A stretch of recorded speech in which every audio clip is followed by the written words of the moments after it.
খাজা বাবা ভুয়া, আবার বলেন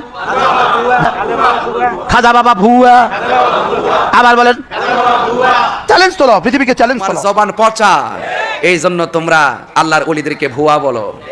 নাউজুবিল্লাহ জোরে বলেন না কেন? মানুষ যারা আজকে আপনারা খাজা মঈনুদ্দিনের সাথে বিয়াদবি করছে, আপনারা দেখেন আপনাদের পূর্বপুরুষ মুসলমান ছিল কিনা।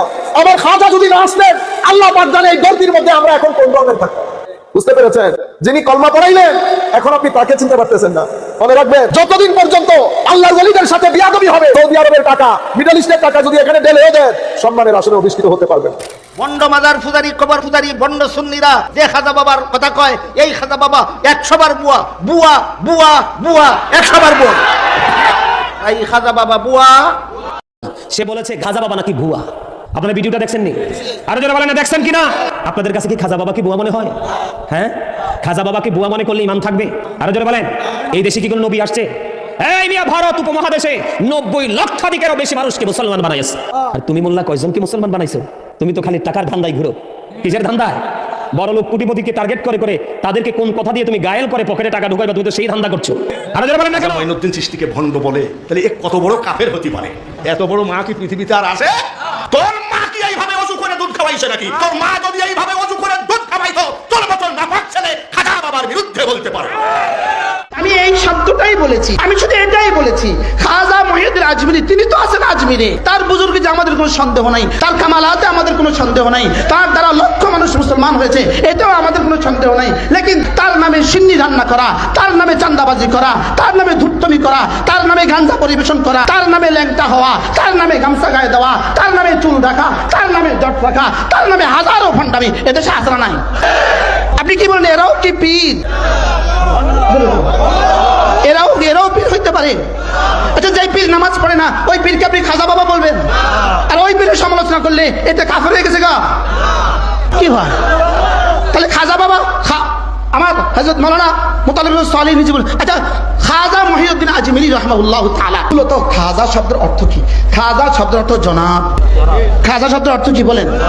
উর্দু ফার্সি ভাষায় শব্দে খাজা শব্দের অর্থ কি বলেন? তো তার নাম ছিল মহিউদ্দিন আজমিরি রাহমাহুল্লাহ তাআলা রাহমাতান ওয়াসিআ। শেষে তার নামের সাথে আমরা যুক্ত করেছি সম্মানজনক শব্দ কি? জনাব। জনাবের ফার্সি উর্দু কি বলেন? খাজা। আচ্ছা, তিনি কোথায় আছেন? তো তিনি আট্রসিতে আসলেন কবে? আমি এই শব্দটাই বলেছি, আমি শুধু এটাই বলেছি, খাজা মহিউদ্দিন আজমিরি তিনি তো আছেন আজমিরে, তিনি তো আছেন আজমিরে, তার বুজুর্গে যে আমাদের কোনো সন্দেহ নাই, তার কামালাতে আমাদের কোনো সন্দেহ নাই, তার দ্বারা লক্ষ মানুষ মুসলমান হয়েছে, এটাও আমাদের কোনো সন্দেহ নাই। লেকিন তার নামে সিন্নি রান্না করা, তার নামে চান্দাবাজি করা, তার নামে ধূর্তমি করা, তার নামে গাঞ্জা পরিবেশন করা, তার নামে ল্যাংটা হওয়া, তার নামে গামছা গায়ে দেওয়া, তার নামে চুল রাখা, তার নামে জট রাখা, তার নামে হাজারো ভণ্ডামি এদেশে আসরা নাই। এটা হযরত খাজা মহিউদ্দিন আজমিরি রহমাতুল্লাহর সাথে এটার কি সম্পর্ক? জোরে বলেন, এটা কি সম্পর্ক বলেন? এটার কোনো সম্পর্ক আছে বলেন? এটার কোনো সম্পর্ক কি? এটার কোনো সম্পর্ক নাই। কসব খাজা হবে কেন? আমি বলছি কসব খাজা হবে কেন? গজার মাছ খাজা হবে কেন? কুমির খাজা হবে কেন? কি ভাই, সব মাজারে খাজা হবে কেন বলেন? সব মাজারে কি হবে কেন? এই কথাটাই আমি আপনাদেরকে ক্লিয়ার করতে চাইছিলাম। আমি জাতিকে এই কথাটাই বুঝাতে চেয়েছিলাম। জাতিকে আমি শিরিক মুক্ত দাওয়াত দিয়েছিলাম, শিরিকের মোকাবেলা কালিমা লা ইলাহা ইল্লাল্লাহর দাওয়াত দিয়েছিলাম। জাতিকে আমি শিরিকের মোকাবেলা আশহাদু আল্লা ইলাহা ইল্লাল্লাহর দাওয়াত দিয়েছিলাম। আমি জাতিকে কুল হুয়াল্লাহু আহাদের দাওয়াত দিয়েছিলাম। আল্লাহুস সামাদ লাম ইয়ালিদ ওয়া লাম ইউলাদ ওয়া লাম ইয়াকুল লাহু কুফুয়ান আহাদ। কুল লা আমলিকু লাকুম নাফআন ওয়া লা দাররা আল্লাযীনা ইত্তাখাযু মিন দুনিল্লাহি আউলিয়া লা ইয়ামলিকুনা লিআনফুসিহিম নাফআন ওয়া লা দাররা। আমি জাতিকে এর দাওয়াত দিয়েছিলাম যে আল্লাহ ছাড়া নাফা পৌঁছানে ওয়ালা আর কেউ নাই, আল্লাহ ছাড়া উপকার করনে वाला আর কেউ নাই, আল্লাহ ছাড়া ক্ষতি করনে वाला আর কেউ নাই, আল্লাহ ছাড়া হায়াতের মালিক আর কেউ নাই, মওতের মালিক আর কেউ নাই, নুশুরের মালিক আর কেউ নাই।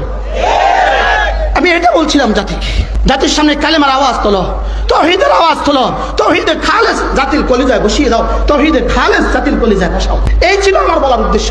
এখানে কোনোভাবেই এক জাররাও এদেশের ভারত উপমহাদেশের প্রখ্যাত বুজুর্গ ছিলেন, যার বরকতে 90 লক্ষ হিন্দু মুসলমান হয়েছে, তাকে এক জাররা বলার কোনো উদ্দেশ্য আমার ছিল না। যেটা আমার উদ্দেশ্য ছিল সেটা তারা বলে না, এরা বুঝছে না।